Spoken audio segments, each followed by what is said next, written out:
ओम गण गणपते नमः। सभी श्रोताओं को नमस्कार। आप सभी का स्वागत है आपके अपने चैनल अशोक वेदा में। तो आज आप सुनेंगे कि हर व्रत कथा में सुनी जाने वाली लपसी तपसी की कहानी। तो इस कथा को श्रद्धा भाव से पूरा सुनिएगा और अशोक वेदा चैनल को सब्सक्राइब करके बेल आइकन को जरूर दबाइएगा। यह एक पौराणिक लोक कथा है। इस कथा के अनुसार एक तपसी था, एक लपसी था। तपसी हमेशा भगवान की तपस्या में लीन रहता था और लपसी रोजाना सुबह नहा धोकर सावा शेर की लपसी बनाता और उसके बाद भगवान को भोग लगाता था, फिर स्वयं भोजन करता था। एक दिन किसी बात को लेकर दोनों में कहा सुनी हो गई। दोनों जोर जोर से लड़ने लगे। तो तपसी से कहने लगा कि मैं रोज भगवान की तपस्या करता हूँ, इसलिए मैं तुमसे बड़ा हूँ, तो तुम्हें मेरी बात माननी चाहिए। तो लपसी कहने लगा कि मैं रोजाना नहा धोकर सावा शेर लपसी बनाता हूँ और सबसे पहले भगवान को भोग लगाकर फिर भोजन करता हूँ, तो मैं बड़ा हूँ, तो मेरी बात माननी चाहिए। तो इस तरह दोनों जोर जोर से लड़ाई करने लगे। तभी वहाँ से नारद जी गुजर रहे थे। दोनों को लड़ता हुआ देखकर उनके पास आए और पूछने लगे कि तुम दोनों आपस में क्यों लड़ रहे हो। तो लपसी और तपसी ने अपना बड़ा होने का कारण बताया और नारद जी ने से कहने लगे कि अब तुम ही हमारा फैसला करो कि हम दोनों में से सबसे बड़ा कौन है। तो नारद जी ने कहे कि मैं तुम्हारा फैसला तो कल कर दूंगा, लेकिन अभी नहीं, कल सुबह आऊँगा और तुम्हारा फैसला कर दूंगा कि तुम दोनों में से सबसे बड़ा कौन है।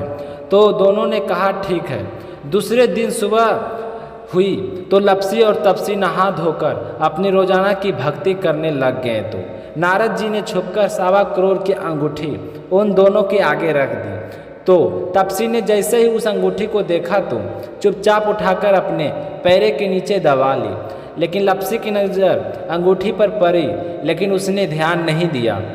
उसने लपसी बनाई, भगवान को भोग लगाया और फिर स्वयं भोजन करने लग गया। तभी नारद जी वहाँ पर गए तो देखते हैं दोनों ने पूछा कि अब बताओ हम में से कौन बड़ा है। आपने कहा था कि कल सुबह फैसला कर दूंगा। तो नारद जी ने कहे कि मैंने तो फैसला कर दिया। तपसी की ओर इशारा करते हुए कहें कि तुम खड़े हो जाओ। तो जैसे ही तपसी खड़ा हुआ तो उसके पैर के नीचे अंगूठी दबी हुई दिखाई पड़ी। तो नारद जी ने तपसी से कहा कि तपस्या तो तुम इतनी करते हो, फिर भी तुम्हारी चोरी करने की आदत नहीं गई है और तुम कहते हो कि तुम तपस्या करते हो और तुम सबसे बड़े हो। मैंने ही तुम दोनों के आगे एक एक अंगूठी गिराई थी। तुम्हारा ध्यान तो जैसे ही अंगूठी की ओर गया तो तुमने तपस्या छोड़कर अंगूठी उठाई और अपने पैर नीचे दबा कर बैठ गई। और लपसी का ध्यान अंगूठी पर की ओर गया, फिर भी उसने नज़रअंदाज करके अपने रोजाना के काम में ध्यान रखा। इसलिए लपसी बनाकर पहले भगवान को भोग लगाया और फिर स्वयं भोजन करने लगा। इस अंगूठी से कुछ लेना देना नहीं था, इसलिए यह बड़ा हुआ। तो तपसी शर्मिंदा होकर माफ़ी मांगने लगा। उसने कहा कि महाराज, मुझसे गलती हो गई। अब तुम मुझे बताइए कि मुझे मेरी तपस्या का फल कैसे मिलेगा। मैंने बहुत ही कठिन तपस्या की है। मैं आपसे वादा करता हूँ कि आज के बाद कभी भी चोरी नहीं करूँगा।